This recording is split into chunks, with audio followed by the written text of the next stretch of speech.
Banyak hal yang menarik untuk dibicarakan mengenai kehidupan di Pulau Lombok, khususnya mengenai sejarah Islam di Pulau Lombok. Berikut ulasannya. Sejarah perkembangan Islam di Indonesia, sebagaimana kita ketahui secara umum, lebih banyak membicarakan wilayah bagian barat saja, terutama Pulau Jawa atau pulau-pulau besar lainnya seperti Sumatera, Kalimantan, dan Sulawesi. Sedangkan wilayah bagian timur Indonesia tidak begitu banyak yang membahasnya.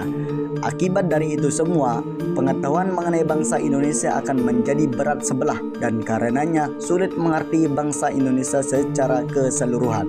Maka timbullah ketimpangan-ketimpangan yang memprioritaskan pusat dan menelantarkan daerah.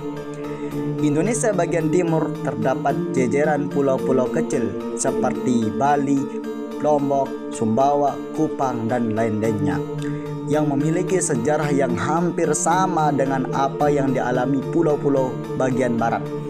Atas dasar senasib dan seperjuangan, maka pulau-pulau kecil itu pun bergabung dalam negara kesatuan yang dinamakan Indonesia. Meskipun dalam sejarahnya mereka memiliki background birokrasi kerajaan patrimonial. Pulau Lombok misalnya memiliki sejarah yang begitu dinamis. Ia dikuasai 5 penguasa yang datang berurutan. Kerajaan Majapahit menjadi penguasa pertama, dilanjutkan oleh Kesultanan Makassar, lalu Kerajaan Karangasem Bali, kemudian kolonial Belanda, dan terakhir adalah Dai Nippon Jepang. Jika kita telisik lebih mendalam peristiwa pada abad ke-16 hingga peristiwa yang masuk sampai pada abad ke-17, Pulau-Pulau Lombok menjadi primadona perdagangan internasional.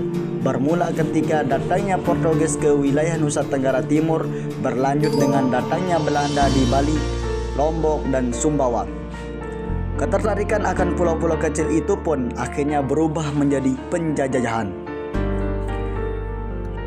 Sejalan dengan masuknya para penguasa tersebut, Pulau Lombok juga diwarnai dengan masuknya pengaruh Islam yang dibawa dari Makassar dan Pulau Jawa, terutama Jawa Timur, baik melalui perdagangan maupun penguasaan.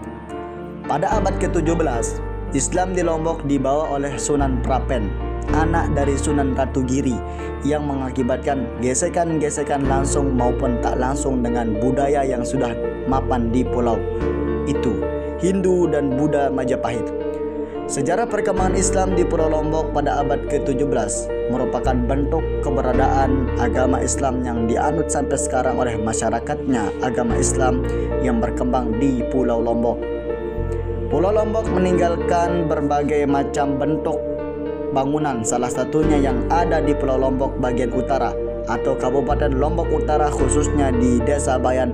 Terdapat Masjid Bayan yang diketahui didirikan sekitar pada abad ke-15. Islam di Lombok abad ke-17 Masehi. Islam di Lombok pada dasarnya merupakan hasil kontak perdagangan para pedagang muslim dengan berbagai kerajaan di Indonesia pada abad ke-13 hingga abad ke-14. Secara umum, Islam masuk dan berkembang di Lombok dilakukan oleh dua kelompok Islam, yaitu kelompok Islam esoteris, yaitu tokoh Islam dari dalam Pulau Lombok itu sendiri. Sebelum adanya modernisasi dan transportasi ibadah haji, setelah adanya modernisasi transportasi ibadah haji, pada saat itu Islam masuk dan berkembang di Lombok pada abad ke-15 dan ke-16. Islam disebarkan para tokoh tuan guru dari kalangan Islam esoteris atau orang dari dalam Lombok itu sendiri, atau yang dinamakan Islam Sufi. Pada masa itu, pada abad ke-17, mubalik yang menyebarkan agama Islam di Lombok adalah para pedagang muslim dari luar Lombok yang datang berdagang melalui pelabuhan Lombok, seperti pedagang dari Pulau Jawa, Palembang, Banten, Gresik, dan Sulawesi. Periodisasi penyebaran Islam di Lombok abad ke-17 Masehi.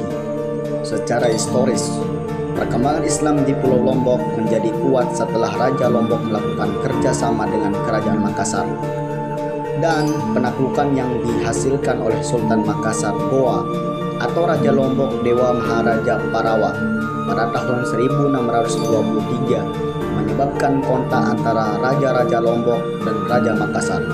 Sudah masuk agama Islam tahun 1603. Pada tahun 1650 disebutkan bahwa seluruh penduduk Pulau Lombok memeluk agama Islam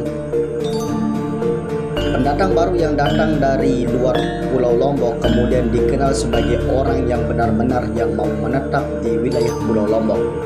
Dan bagi pendatang ke Lombok dinamakan dalam bahasa Sasak yaitu Tetun atau Belu, yang artinya orang yang diduga telah datang ke timur pada abad ke-14.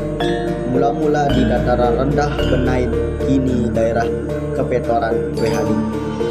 Hal itu sangat mungkin terjadi sesudah penaklukan Malaka oleh Portugis tahun 1511. Pada masa itu, wilayah Nusa Tenggara sudah dikenal sebagai penghasil kayu cendana. Namun, migrasi dari Malaka tetap belum jelas, meskipun orang-orang di Pulau Lombok percaya apa yang disampaikan lewat tradisinya. Secara eksplisit, dewasa ini belum ada kajian yang mendalam tentang kedatangan Islam di Lombok pada abad ke-17 Masehi.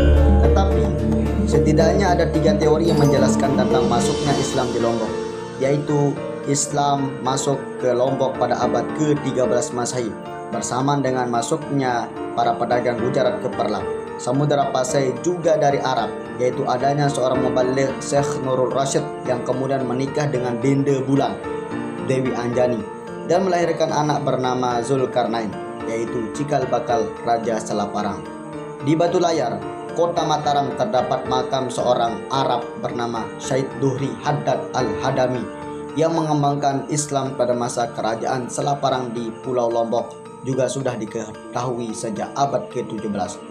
Teori kedua menjelaskan bahwa Islam di Lombok dibawa dari Jawa oleh Sunan Prapen 1548 sampai 1605, putra Sunan Giri atau yang lebih dikenal dengan Sunan Ratu Giri keempat.